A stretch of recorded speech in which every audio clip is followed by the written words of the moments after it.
السلام علیکم ورحمۃ اللہ وبرکاتہ۔ الحمد للہ رب العالمین والصلاة والسلام علی رسولہ الکریم وعلی آلہ واصحابہ اجمعین، اما بعد۔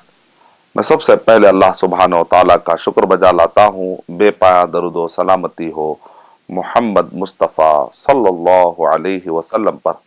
محترم ناظرین کرام، آج میں آپ کے سامنے 13واں پارہ 13th جز آپ کے سامنے کچھ معلومات پیش کرنے کی میں سعادت حاصل کر رہا ہوں۔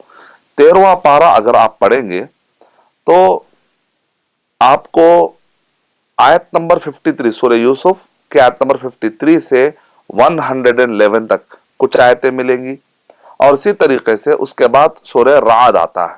سورہ رعد سورہ نمبر 13 ہے، آیت نمبر 42 یعنی کہ 42 آیت والی سورت ہے، اور اس کے بعد سورہ ابراہیم، سورہ رات کے بعد سورہ ابراہیم سورہ نمبر 14 ہے، جو آیت نمبر لگ بھگ 52 آیتیں اس کے اندر پائی جاتی ہیں۔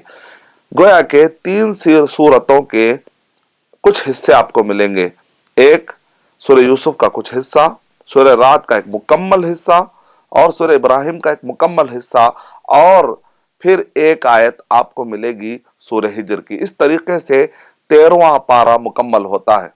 13واں پارہ آپ نے پڑھا ہے آج، اور قریب میں آپ نے پڑھا ہے، تو آئیے اس کے اندر کیا خلاصہ ہے سمجھنے کی ہم کوشش کرتے ہیں۔ جو سورہ یوسف کی آیت نمبر 53 سے 111 111 اس کے اندر یوسف علیہ السلام کی زندگی کا بڑا اہم سبق ہمیں ملتا ہے، اور جو پارہ شروع ہوتا ہے وَمَا أُبَرِّئُ نَفْسِي، یعنی کہ میں اپنے نفس، یوسف علیہ السلام اپنے نفس کے بارے میں کہہ رہے ہیں کہ اللہ کی مدد جب تک نہیں آتی ایک آدمی اپنا تزکیہ نہیں کر سکتا، اپنے اچھے اخلاق نہیں بنا سکتا۔ ہم کو دعا سکھائی گئی وَزَكِّهَا وَأَنْتَ خَيْرُ مَنْ زَكَّاهَا، اے اللہ تو ہمارے نفس کو پاک کر دے، کیونکہ تجھ سے بہتر کوئی پاک کرنے والا نہیں ہے۔ تو ایک آدمی کو یہ اترانا نہیں چاہیے کہ میں تقوی والا ہوں، ایک آدمی کو یہ غرور اور گھمنڈ میں نہیں آنا چاہیے کہ میں تقوی والا ہوں، کیونکہ اللہ سبحانہ و تعالی ہے جو نفس کا تزکیہ اور اس کا تقوی اور اسی طریقے سے اس کی پاکی کا اللہ سبحانہ و تعالی انتظام کرتے ہیں۔ یوسف علیہ السلام کی زندگی میں نوجوانوں کے لیے بہت بڑا سبق، ایک یوسف علیہ السلام بھی نوجوان ہے، ایک انسان ہے، اور اس کے بعد ان کو ورغلانے والی، ان کو برائیوں کی طرف لے جانے والی ایک عورت پوری طریقے سے کوشش کرتی ہے کہ ان کو بھٹکا دے، لیکن یوسف علیہ السلام کیسا ان کا ایمان، کیسا ان کا تقوی ہے کہ وہ ٹس سے مس نہیں ہوتے ہیں، اور اتنی بڑی آزمائش میں سے الحمدللہ کامیاب ہو کر نکل جاتے ہیں۔ تو نوجوانوں کے لیے بڑا سبق یہ ہے کہ اپنے نفس پر کنٹرول کریں، برائیوں کے قریب نہ جائیں، اور اتنی اچھی تربیت کر لیں۔ اور یہ کب ہوتا ہے؟ توحید، رسالت، آخرت، اللہ ہمیں دیکھ رہا ہے، اسی کے ہم کو عبادت کرنی ہے، اور آخرت میں جو کچھ بھی ہم گناہ کریں گے اس کا پھر بدلہ ملے گا، اور اچھائی کریں گے تو اس کا بدلہ ملے گا۔ آخرت کا تصور اگر زندہ ہو، اگر اللہ تعالی ہمیں دیکھ رہے ہیں، یہ مراقبہ شرعیہ ہو، اور محمد صلی اللہ علیہ وسلم کی زندگی ہمارے لیے ہدایت کے لیے کافی ہے، اگر یہ تصور ہو توحید، رسالت، آخرت، اگر اس بنیاد پر تربیت ہو تو آدمی کے لیے دین پر چلنا آسان ہو جاتا ہے۔ یوسف علیہ السلام کی زندگی کا مختصر خاکہ آپ یہ دیکھیں گے کہ والد صاحب کے گھر میں تھے، بڑے عزت میں تھے، پھر اس کے بعد ڈاؤن فال آیا، کنویں میں پھینک دیا گیا، ان کو حسد کی وجہ سے کنویں میں لے جا کر ڈال دیا گیا۔ پھر اس کے بعد عزیز مصر ایک بادشاہ تھا، ان کے ہاتھ کو لگتے ہیں، بعد میں جا کر تو وہ ایک بڑے دربار میں بڑے شاہی انداز میں ان کا براٹ اپ ہوتا ہے۔ پھر اس کے بعد ایک خاتون کے حسد کی وجہ سے، جلن کی وجہ سے، یا تہمت ڈال دینے کی وجہ سے آخر میں پھر ان کو جیل میں ڈال دیا جاتا ہے۔ پھر اس کے بعد اللہ تعالیٰ نے ان کو چونکہ خواب کی تعبیر کی طاقت دی تھی، وہ خواب کی تعبیر کچھ لوگ سنتے ہیں، اور خود بادشاہ کو بھی ایک وقت پر خواب کی تعبیر لینے کی ضرورت پڑ گئی، یہاں تک کہ یوسف علیہ السلام سے متاثر ہوتے یوسف علیہ السلام نے ایسا حل بتایا کہ دیکھو 7 ایسے سال آنے والے ہیں جس میں قحط ہی قحط، ڈراٹ ہی ڈراٹ ہونے والا ہے، پھر اس کے بعد 7 ایسے سال آئیں گے یعنی کہ پہلے بہت ہی بہترین حالات آئیں گے جس میں اناج اگ سکتا ہے، لیکن بعد میں بہترین پھر خطرناک حالات آنے والے جس کی وجہ سے ڈراٹ ہو سکتا ہے۔ تو مجھے معلوم ہے کہ کس طریقے سے 7 سالوں کے اندر جو بالیاں ہوتی ہیں، جو اناج کی بالیاں ہوتی ہیں، ان کو اسی میں رکھ کر کس طریقے سے اناج کو محفوظ کیا جائے، یہ مجھے معلوم ہے۔ تو انہوں نے کہا انی حفیظ علیم، یہاں تک کہ انہوں نے کہا کہ اے بادشاہ سلامت، آپ مجھے، اے بادشاہ مجھے آپ اس کا اجعلنی علی خزائن الارض، یہ خزانے جو نکل رہے ہیں اس پر مجھے، یعنی کہ جیسے آپ کہتے ہیں منسٹر آف منرلز کا مجھے جو ہے منسٹر بنا دیجئے، میں ان سب چیزوں کو اچھی طریقے سے سنبھال لوں گا، مجھے معلوم ہے کہ کس طریقے سے اگانا اور کس طریقے سے حفاظت کرنا ہے، اس کا مجھے اللہ تعالیٰ نے علم دیا ہے۔ تو بہرحال اس طریقے سے اللہ تعالیٰ نے ان کو گدی عطا کی۔ تو اس طریقے سے انسان کے زندگی میں ڈاؤن فال آتے رہتے ہیں، کبھی حالات اچھے ہوتے ہیں، کبھی حالات برے ہوتے ہیں۔ تو یوسف علیہ السلام کی زندگی پڑھنے سے ایک آدمی کو ہمت ملتی ہے کہ جب وہ آدمی اللہ پر توکل کرتا ہے تو ہر مصیبت سے باہر نکل سکتا ہے، اور ایک بڑے عہدے کو پانا ہے تو یہ بعض اوقات کنویں سے گزرنا تجربہ ہو جاتا ہے، مصیبتوں میں جانا تجربہ ہو جاتا ہے۔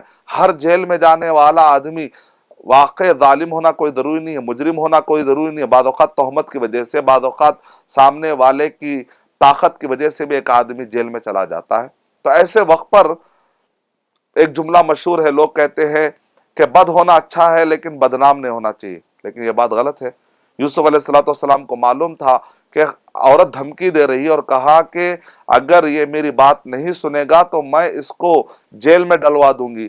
تو انہوں نے وہ بدنام ہونا انہوں نے پسند کیا، لیکن اللہ کی نافرمانی کو انہوں نے پسند نہیں کیا۔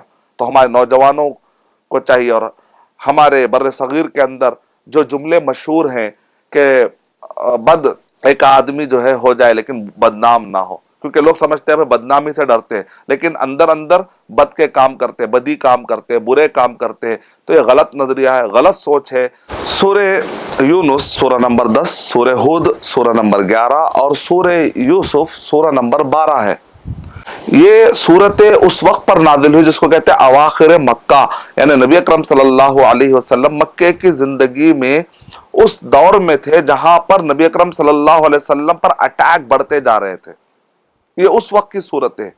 تو یہاں پر نبی اکرم صلی اللہ علیہ وسلم کو تسلی دینے کے لیے سورہ یونس، سورہ ہود علیہ السلام، سورہ ہود کے اندر بھی بہت نبیوں کے واقعات ہیں، سورہ یونس کے اندر بھی بہت سارے نبیوں کے واقعات ہیں، سورہ یوسف تو ایسا لگتا ہے کہ نبی اکرم صلی اللہ علیہ وسلم کی زندگی سے بڑی مماثلت ہے۔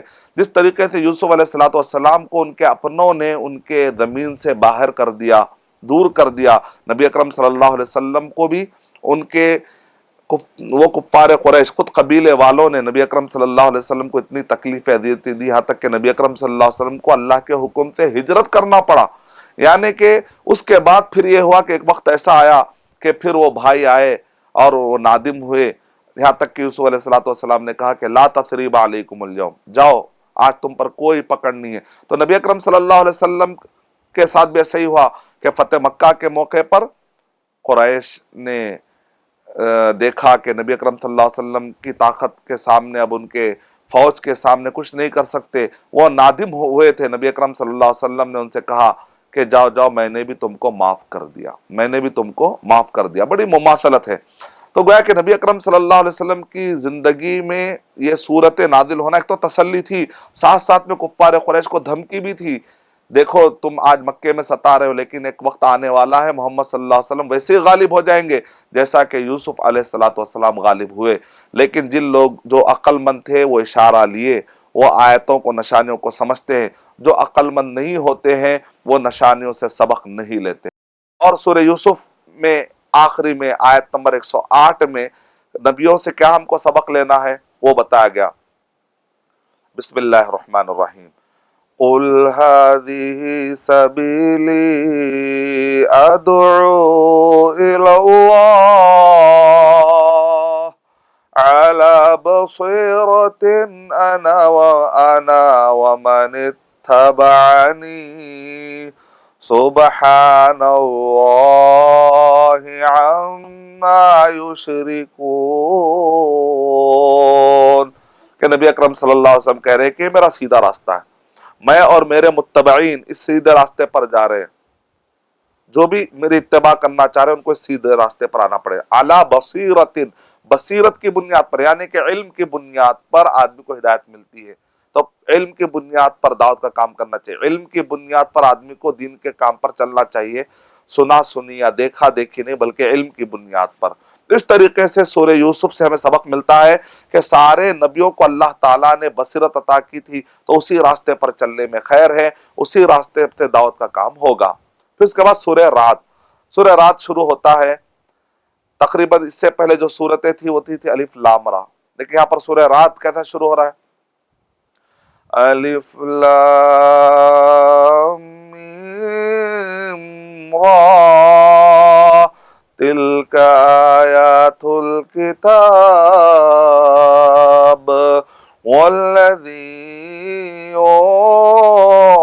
انزل الیک من ربک الحق ولكن اکثر الناس لا يؤمنون. الله الذي رفع السماوات بغير عمد ترونها ثم استوى على العرش وسخر الشمس والقمر. اللہ تعالیٰ کرے دیکھو آسمان کی طرف دیکھو. سورہ رعد میں 6 الگ الگ طریقے سے اللہ نے مشاہد دکھائے، ایسے ایسے مناظر، ایسے ایسے نقشے کھینچے گئے ہیں کہ ایک آدمی اگر غور و فکر کرے، تدبر کرے. سورہ یونس میں نبیوں کے اور تاریخی واقعات بتائے گئے، ہلاک ہونے والے، نجات پانے والوں کے واقعات بتائے گئے. سورہ ہود کے اندر بھی کامیاب لوگ، ناکام لوگ، یعنی تاریخی پہلو ہے. سورہ یوسف میں بھی تاریخی پہلو ہے. اس کے بعد سورہ رعد ہے، رعد کے بعد سورہ ابراہیم ہے. سورہ ابراہیم میں پھر تاریخی پہلو ہے، لیکن درمیان میں سورہ رعد میں 6 ایسی نشانیاں جو تاریخ کی نہیں کھینچی گئی بلکہ جو نظر آتی انسان کو. اس سے پہلے کی صورتوں میں وہ جو ہمیں آج ہم کو نظر نہیں آئیں گی کہ یوسف علیہ السلام ہو، ابراہیم علیہ السلام ہو، ہود علیہ السلام کے زمانے میں، یونس علیہ السلام کے زمانے میں ہم نے تو دیکھا نہیں، لیکن تاریخی واقعات ہے، سچے واقعات ہے. سورہ رعد کے اندر وہ نشانیاں بتائے گی جو ہم رات دن دیکھتے ہیں. دیکھو تو دیکھو آسمان کی طرف، یہ آسمان بغیر پلر کے کیسے ٹھہرا ہوا ہے. یعنی کہ انٹلیکچل اپروچ جس کو کہتے ہیں، یعنی وہ لوگ جو عقل لڑاتے ہیں، وہ لوگ جو کائنات میں گم ہیں، وہ لوگ جو سائنٹیفک ریسرچ کرتے ہیں، وہ لوگ جو ریسرچ کرتے ہیں، ڈسکوریز کرتے ہیں، ان کو ایسے لوگ جو تاریخی پہلو کو ہو سکتا ہے کہ نہ مانے، جو بلیو نہیں کرتے کسی چیز پر، وہ کہتے ہیں کہ جو ہم کو نظر آتا ہے اس چیز پر ہم بلیو کرتے ہیں اور اس پر ریسرچ کرتے ہیں. جیسے کہ نیوٹن نے گرتے ہوئے سیب سے اس نے ثابت کر دیا کہ ایک گریوٹی موجود ہے، حالانکہ گریوٹی نظر نہیں آتی. ہم سورہ رات پڑھنے پر بھی یہی سبق ملتا ہے کہ اگر تم یہ سیب کی جگہ پر یہ پوری کائنات کو رکھ کر سوچو، سیب کی بنیاد پر تم یہاں تک پہنچ گئے کہ ایک چیز some thing is there, some thing is, ایک فینومینا ہے، ایک گریوٹی ہے جو نظر نہیں آ رہی، جو انسین ہے، جو ان نون ہے. To approach the unknown thing through the known thing, یہی تو نیوٹن کی تھیوری کا خلاصہ ہے. اگر ہم یہ پوری کائنات کو دیکھ کر تھوڑی دیر کے لیے تدبر کریں تو ہمارے پاس بھی یہ بات واضح ہو جائے گی کہ اس کائنات کا پیدا کرنے والا بھی تو کوئی ہوگا. قرآن مجید پڑھتے ہیں تو اس کا آتھر کوئی ہوگا. اور قرآن مجید میں ایسے ایسے سائنٹیفک باتیں ہیں کہ کئی سائنسدان جیسے ولیم کیت مورے ہیں، اور اسی طریقے سے جرمنی کا ایک اوشن ڈائیور نے اسلام قبول کیا. اس سے پوچھا گیا کہ آپ نے اسلام قبول کیوں کیا؟ کہا کہ سمندر کے ایسے ایسے باریک نقشے قرآن مجید میں کھینچے گئے ہیں، محمد صلی اللہ علیہ وسلم سمندر میں آپ نے کبھی چھلانگ نہیں لگائی، سمندر کی آپ نے تیراکی نہیں کی، پھر اتنے گہرائی کے ساتھ یہ نقشہ کیسے کھینچا جا سکتا ہے؟ اور ووم آف مدر میں، رحم مادر میں جو بچے کے ساتھ تبدیلیاں ہو رہی ہیں، قرآن مجید میں اتنے نقشے کھینچے گئے ہیں. نبی صلی اللہ علیہ وسلم ایک امی تھے، ڈیزرٹ میں رہنے والے تھے، اور وہ ڈارک ایج جس کو کہا جاتا ہے اس زمانے کے لوگ، آخر اس زمانے میں کیسے رحم مادر کی تبدیلیوں کو بتایا گیا. اس کا مطلب نکلا کہ محمد صلی اللہ علیہ وسلم ایک امی ہوتے ہوئے اپنی طرف سے ایسی کوئی چیز نہیں لکھ سکتے. اس کا مطلب رحم مادر کے اندر جو باریکیاں ہو رہی ہیں، جو تبدیلیاں ہو رہی ہیں، وہ تبدیلیوں کا پیدا کرنے والے اللہ سبحانہ و تعالیٰ ہی نے اس کو اتارا ہوگا۔ تو اس نے کہا کہ اس قرآن مجید پر ہی غور کر کے پتا چل جائے گا کہ اس کے اندر جو نشانیاں ہیں، اس سے پتا چل جائے گا کہ ایک عام انسان اس کو لکھ نہیں سکتا۔ یعنی مطلب یہ ہے کہ آج کے دور میں بہت سارے سائنسدان ہیں جو نیوٹن کی طرح وہ مخلوق کی ڈسکوری کرنا تو جانتے ہیں، لیکن مخلوقات کے ذریعے سے خالق کی ڈسکوری کر نہیں پائے۔ اور اسی طریقے سے پرانے امرؤ القیس نے بھی ایسے ایسے اشعار اس نے لکھے ہیں، ایسا اس نے وصف بیان کیا، ڈسکرپشن دیا ہے گھوڑوں کے بارے میں، لیکن وہ خدا تک پہنچ نہیں سکا۔ اور آج کے دور میں بھی بہت سارے سائنسدان ہیں، وہ ڈسکوری پر ڈسکوری کرتے جا رہے ہیں، لیکن خدا تک پہنچ نہیں پا رہے ہیں، خدا کا تعارف، خدا کا انکار کر رہے ہیں۔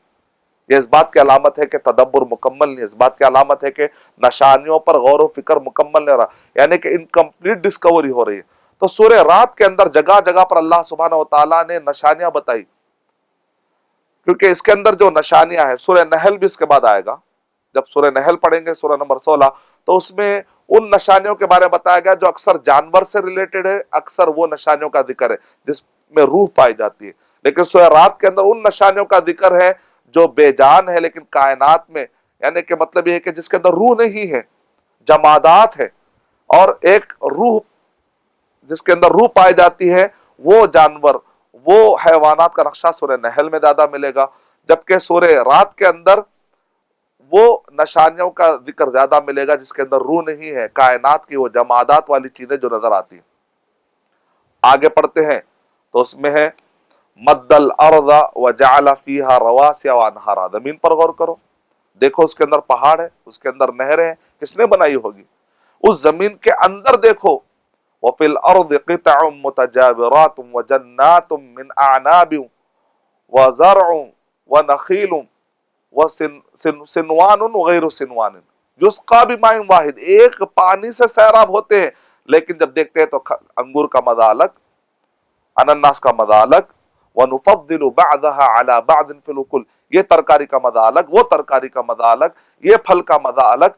غور تو کرو کون ہوگا یہ چلا رہا ہوگا۔ تو یہ ہے سورہ رات کا، رات کے اندر ایسے بہت سارے، آخری میں بھی اللہ سبحانہ تعالیٰ کہہ رہے کہ اللہ یعلم ما تحمل کل انثی وما تغیض الارحام وما تزداد، یعنی رحم مادر کے بارے میں اللہ تعالیٰ کہہ رہے کہ غور و فکر کرو۔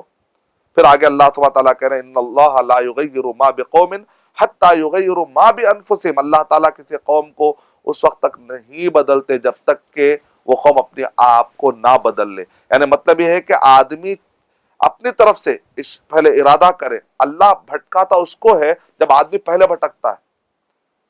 فلما زاغوا ازاغ اللہ قلوبہم، جب لوگ ٹیڑے ہوتے تو اللہ ان کو بھٹکاتا ہے، اللہ تعالیٰ جان بوجھ کر کسی کو بھی نہیں بھٹکاتا۔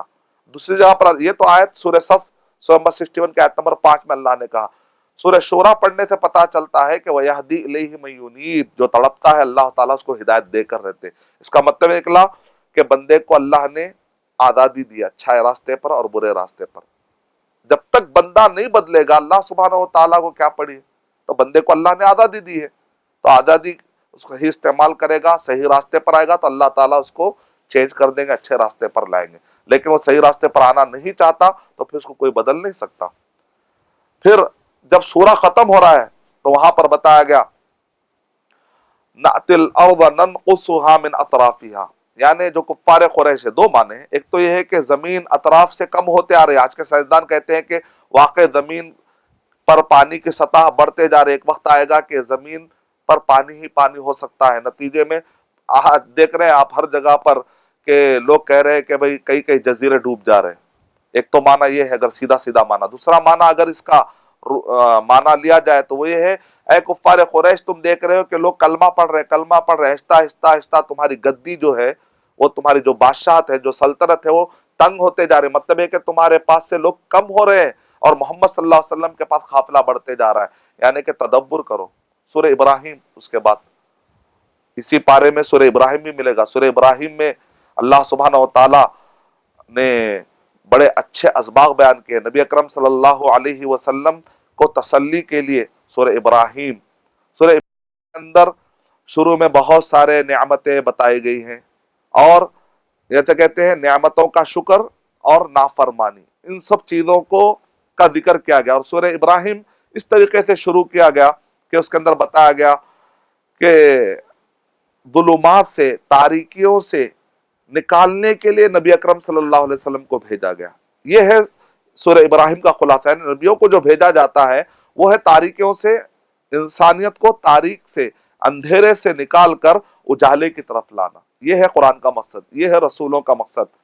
لیکن جو لوگ شکر ادا کرتے ہیں اور یہ نعمتوں سے فائدہ اٹھاتے ہیں، ہدایت پہ آ جاتے ہیں، لیکن جو ناشکری کرتے ہیں، توجہ نہیں دیتے اللہ کی بھیجی ہوئی نشانیوں سے اور نبیوں کے بتلائے راستے سے فائدہ نہیں اٹھاتے، آخری میں نقصان ہو جاتا ہے۔ اور اللہ تعالیٰ کمپیریزن بھی کر کے بتائے، نعمت پانے والے، نعمت کھونے والے، نعمتوں کے ناشکرے کیسا ہوتے ہیں، یہاں تک کہ اللہ تعالیٰ نے کلمہ طیبہ اور کلمہ خبیثہ کی بھی اس کے اندر ایک موازنے کی کیفیت پیدا کی بتائی ہے اللہ سبحانہ وتعالیٰ نے، کہ اس کے اندر بتایا گیا أَلَمْ تَرَ كَيْفَ ضَرَبَ اللَّهُ مَثَلًا كَلِمَةً طَيِّبَةً كَشَجَرَةٍ طَيِّبَةٍ كَشَجَرَةٍ طَيِّبَةٍ أصلها ثابت وفرعها في السماء تؤتي أكلها كل حين بإذن ربها ويضرب الله الأمثال للناس لعلهم يتذكرون۔ اچھے کلمے کے لا الہ الا اللہ کی مثال ایسی ہے جیسے کہ اچھا درخت ہے جس کی جڑیں بڑی مضبوط ہے اور جس کے شاخیں آسمان تک پھیلی ہوئی ہے اور وہ ریگولر پھل دینے والا ہے۔ تو یہ ہے کلمہ طیبہ کے فضیلتیں۔ وَمَثَلُ كَلِمَةٍ خَبِيثَةٍ كَشَجَرَةٍ خَبِيثَةٍ اجْتُثَّتْ مِنْ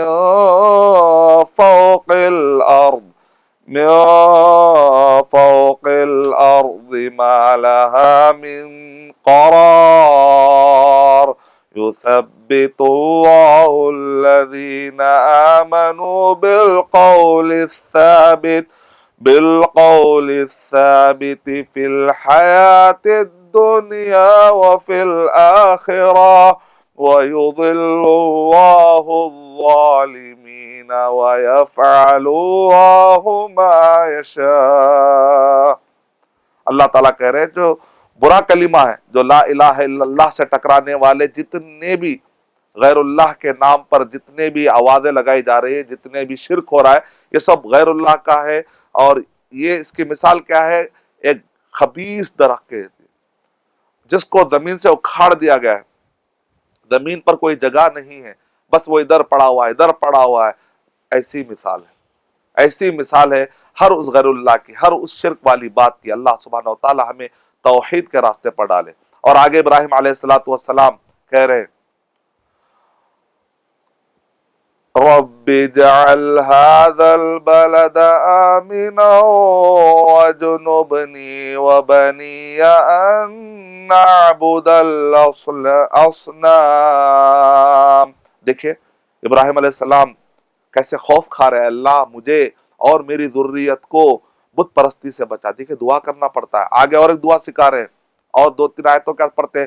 رب اجعلنی مقیم الصلاة ومن ذریتی ربنا وتقبل دعا۔ نماز قائم کرنے کے لیے بھی دعا مانگنی پڑتی ہے، ایسے ہی نماز کی توفیق نہیں ملتی ہے۔ اللہ تو مجھے اور میری ذریت کو نماز قائم کرنے والا بنا دے۔